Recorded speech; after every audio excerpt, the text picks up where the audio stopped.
सद्गुरु को प्रणाम। जय श्री श्याम। आज के एपिसोड में मैं आपको भगवान श्री कृष्ण और उद्धव जी की जो आपस में बातचीत हुई थी उसके बारे में बताऊंगी। असल में क्या है कि जब यदुवंश को जब शाप मिला था ऋषियों द्वारा, तो उस समय भगवान श्री कृष्ण जब अपने धाम जाने को तैयार हुए थे, तो उस समय उद्धव जी उनके पास आते हैं, क्योंकि वो जान जाते हैं कि भगवान श्री कृष्ण अपने धाम जा रहे हैं। और उद्धव जी उनके पास आकर कहते हैं कि आप मेरे को भी अपने साथ लेकर चलिए। तो भगवान श्री कृष्ण उद्धव जी को एक उपदेश देते हैं, जिसके अंदर वो बताते हैं जो अवधूत दत्तात्रेय थे, अवधूत दत्तात्रेय और यदु का आपस में जो संवाद था, आपस की जो बातचीत थी, भगवान श्री कृष्ण उद्धव जी को वो बातचीत बताते हैं, वो संवाद बताते हैं, जिससे उद्धव जी को बहुत चीज़ें सीखने को मिलती हैं। और वो संवाद ऐसा है जो हमारे जीवन के अंदर भी परिवर्तन ला सकता है। तो उसी जो अवधूत दत्तात्रेय का जो संवाद था यदु के साथ, उसी संवाद को अवधूतोपाख्यान बोलते हैं। तो असल में मैं आपको आज से 2 या 3 एपिसोड के अंदर अवधूतोपाख्यान सुनाऊंगी, जिसके अंदर दत्तात्रेय बताते हैं कि किस प्रकार से अब हमको अपनी डे टू डे लाइफ के अंदर हम बहुत सारे लोगों से, हमको गुरु की ज़रूरत नहीं है। मतलब गुरु वैसे तो हमें चाहिए खैर, मगर गुरु हम किसी को भी बना सकते हैं। मतलब हमको जो अगर शिक्षा ही प्राप्त करनी है, हमें कुछ चीज़ जाननी ही है, तो हम अपने आसपास की चीज़ों से भी जान सकते हैं। जैसे हम पृथ्वी से भी कुछ सीख सकते हैं, हम कबूतर से भी कुछ सीख सकते हैं, मधुमक्खी से भी कुछ सीख सकते हैं।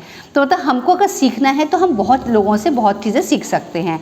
तो वो सब चीज़ें क्या थी, तो वो अवधूतोपाख्यान के अंदर वो आएंगी। तो मैं आपको 2-3 एपिसोड में वो बताऊंगी। और साथ में मैं विष्णु कोश में आपको ये बताऊंगी कि जो दत्तात्रेय जो थे, अवधूतोपाख्यान जिनके ऊपर बेस्ड है, दत्तात्रेय जो थे वो कौन थे, और जो यदु थे राजा वो कौन थे। तो मैं आज आपको विष्णु कोश में वो बताऊंगी। तो मैं शुरू करती हूँ।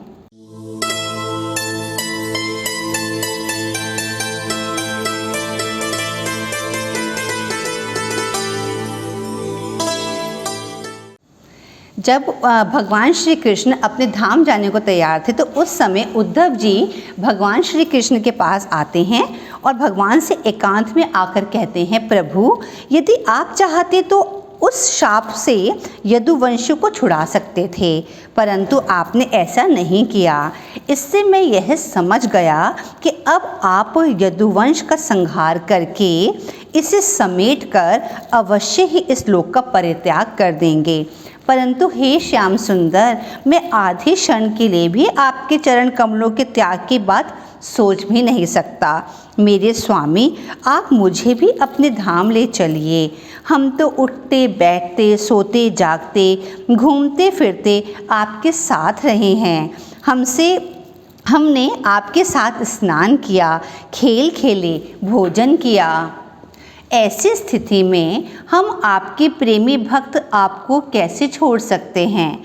हमने आपकी धारण की हुई माला पहनी, आपके लगाए हुए चंदन लगाए, आपके उतारे हुए वस्त्र पहने और आपके धारण के हुए गहनों से अपने आप को सजाते रहे। हम आपके झूठन खाने वाले सेवक हैं। हम तो फिर भी कर्म मार्ग में ही भटक रहे हैं, परंतु इतना निश्चित है कि हम आपके भक्तजनों के साथ आपके गुणों और लीलाओं की चर्चा करेंगे तथा आपने जो कुछ किया या कहा है उसका स्मरण कीर्तन करते रहेंगे। केवल इसी से हम दुस्तर माया को पार कर लेंगे। श्री सुखदेव जी कहते हैं, परीक्षित, जब इस प्रकार उद्धव जी ने प्रार्थना की, तब भगवान श्री कृष्ण ने उन्हें उपदेश दिए। भगवान श्री कृष्ण ने कहा, उद्धव जी, तुमने मुझसे जो कुछ कहा है मैं वही करना चाहता हूँ। ब्रह्मा, शंकर, इंद्रादि लोकपाल भी यही चाहते हैं कि मैं उनके लोकों से होकर अपने धाम को चला जाऊँ। पृथ्वी पर देवताओं का जितना काम करना था उसे मैं पूरा कर चुका हूँ। इसी काम के लिए ब्रह्मा जी की प्रार्थना से मैं और बलराम जी यहाँ पर अवतीर्ण हुए थे। अब यह यदुवंश जो ब्राह्मणों के शाप से भस्म हो चुका है, पारस्परिक फूट और युद्ध से नष्ट हो जाएगा। आज से 7वें दिन समुद्र इस पूरी द्वारका को डुबो देगा। जिस समय मैं मृत्युलोक का परित्याग कर दूंगा उसी क्षण इसके सारे मंगल नष्ट हो जाएंगे और थोड़े ही दिनों में पृथ्वी पर कलयुग का बोलबाला हो जाएगा। अब तुम भी अपने स्नेह बंधन छोड़ दो और मुझ में अपना मन लगाकर पृथ्वी में स्वच्छंद विचरण करो। तुम पहले अपनी समस्त इंद्रियों को वश में कर लो, चित्त की भी समस्त वृत्तियां रोक लो और फिर यह अनुभव करो कि यह सारा जगत अपने आत्मा में ही फैला हुआ है और यह आत्मा मुझ सर्वात्मा ब्रह्म से एक है, अभिन्न है। ऐसा करने से तुम आनंद मग्न हो जाओगे, फिर किसी भी विघ्न से तुम पीड़ित नहीं होंगे। भगवान श्री कृष्ण आगे कहते हैं, उद्धव, मैं तुम्हें एक प्राचीन इतिहास सुनाता हूँ। यह इतिहास अवधूत, दत्तात्रेय और राजा यदु का संवाद है। एक बार राजा यदु ने देखा कि एक युवक ब्राह्मण निर्भय विचरण कर रहे हैं। तब राजा यदु ने उनसे पूछा, हे अवधूत ब्राह्मण, आप संसार के स्पर्श से रहित हैं। हम आपसे यह पूछना चाहते हैं कि आपको अपने आत्मा में ही ऐसे आनंद का अनुभव कैसे होता है। तब दत्तात्रेय जी ने कहा, राजन, मैंने अपनी बुद्धि से बहुत से गुरुओं का आश्रय लिया है।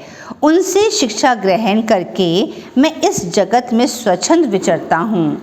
तुम उन गुरुओं का नाम, उनसे ग्रहण करी हुई शिक्षा सुनो। मैंने पृथ्वी, वायु, आकाश, जल, अग्नि, चंद्रमा, सूर्य, कबूतर, अजगर, समुद्र, पतंगा, भौरा या मधुमक्खी, हाथी, शहद निकालने वाला, हरिण, मछली, पिंगला, वैश्य, कुरर पक्षी, बालक, कुंवारी कन्या, बाण बनाने वाला, सर्प, मकड़ी और भृंगी कीट, इन 24 गुरुओं का आश्रय लिया है। मैंने पृथ्वी से धैर्य, क्षमा की शिक्षा ली है। पर्वत और वृक्ष से सदा दूसरों के हित के लिए चेष्टा करना सीखा है। प्राण वायु जिस प्रकार आहार की इच्छा रखता है और उसकी प्राप्ति से संतुष्ट हो जाता है, वैसे ही हमें चाहिए कि जितने में निर्वाह हो जाए उतना भोजन कर लें। संक्षेप में उतने ही विषयों का उपभोग करना चाहिए जिससे बुद्धि भटके नहीं, मन चंचल ना हो और वाणी व्यर्थ की बातों में न लगे। शरीर से बाहर रहने वाली वायु से मैंने सीखा कि जैसे वायु को अनेक स्थानों पर जाना पड़ता है परंतु वह किसी का भी गुण दोष नहीं अपनाती, वैसे ही साधक पुरुष भी आवश्यकता होने पर विभिन्न धर्म और स्वभाव वाले विषयों में जाए परंतु अपने लक्ष्य पर स्थिर रहे। किसी से आसक्ति या द्वेष ना कर बैठे या किसी के गुण या दोष की ओर झुक ना जाए। गंध वायु का गुण नहीं है, पृथ्वी का गुण है, परंतु वायु को गंध को धारण करना पड़ता है। ऐसा करने पर भी वायु शुद्ध ही रहती है। वैसे ही साधक का जब तक इस शरीर से संबंध है तब तक इसकी व्याधि, पीड़ा और भूख प्यास का वहन करना पड़ता है, परंतु अपने को शरीर नहीं आत्मा के रूप में देखने वाला शरीर के गुणों का आश्रय होने पर भी उससे निर्लेप रहता है। जितने भी पदार्थ हैं वे चाहे जल हों या अचल, उनके कारण भिन्न भिन्न होने पर भी वास्तव में आकाश एक और अखंड है। इसलिए साधक को आत्मा की आकाश रूपता की भावना करनी चाहिए। आग लगती है, पानी बरसता है, अन्न आदि पैदा होते हैं और नष्ट होते हैं, बादल आते हैं और चले जाते हैं, यह सब होने पर भी आकाश अछूता रहता है। आकाश की दृष्टि से यह सब कुछ है ही नहीं। उसी प्रकार आत्मा के साथ भी इसका कोई संस्पर्श नहीं है।